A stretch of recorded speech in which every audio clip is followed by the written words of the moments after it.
Hello mga kamads, good morning! Maaga talaga kaming gumising ngayon mga kamads dahil ngayong araw nga ay ka-72 birthday ng aking mother dear. At grabe kagabi pa talaga excited ang mga batang ito dahil sa dagat nga ang aming celebration ngayon. At habang naghihintay kami ng aming sundo dahil susunduin nga kami ng aking sister ay naglalaro muna itong mga bata. Nakasakay na nga kami sa sasakyan niyan mga kamads at pasensya na nga pala kayo at hindi ko na-videohan yung pagdating ng aking sister. Dahil naghahakot kasi kami ng mga dadalhin naming ulam kaya walang nakapag-video sa amin. At dumating na nga kami dito sa dagat mga kamads at inayos na din namin ang aming mga dinalang pagkain. Dalawang cottage na nga pala ang nirentahan namin dahil hindi nga kami magkasya sa iisang cottage lang. Napakaganda talaga ng dagat mga kamads at wala pang ang gaanong tao. At ayan, hindi na talaga nakapag-antay ang mga batang ito at naligo na talaga.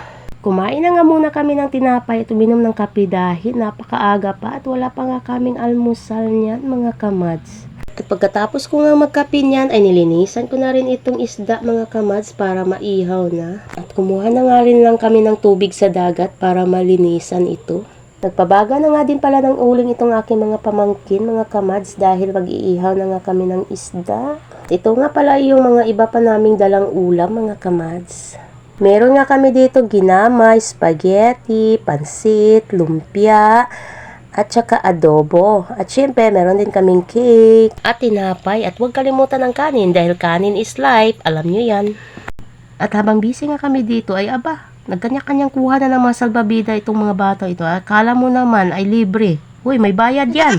Joke lang, binayaran na nga din yan mga kamads. Nang bumaga na nga itong uling mga kamads ay inihaw na nga din namin itong isda. At nang maluto nga ito ay kinantahan na nga din namin ng happy birthday itong aming celebrant. Happy birthday to you. Happy birthday, happy birthday, happy birthday to you. Happy birthday to you. Happy birthday to you. Happy birthday, happy birthday, happy birthday to you. Happy birthday,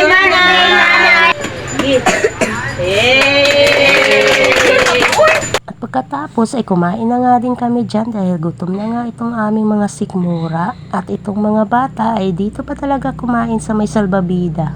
Maya-maya nga din yan ay dumating naman itong aking pinsan kasama ang kanyang pamilya at kumain na din sila. Meron nga din nagkaroling dito mga kamads si nanay at kinantahan nga niya ng happy birthday itong aming birthday celebrant. Kaya binigyan nga namin siya ng pagkain at pera dahil nakakaawa naman talaga. Anyways mga kamads, naligo na nga din ako dyan dahil ramdam ko na din talaga ang init ng mga oras na yan. At may naalala nga ako dito sa may salbabida mga kamads dahil nung bata pa nga ako ay muntik na nga akong maluno dito.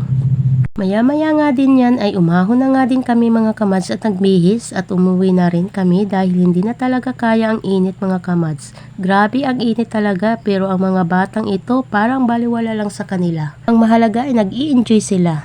Sumakay na nga din kami sa sasakyan yan mga kamads at maya-maya lang ay dumating na din kami. At yun lang muna, salamat sa panonood, God bless!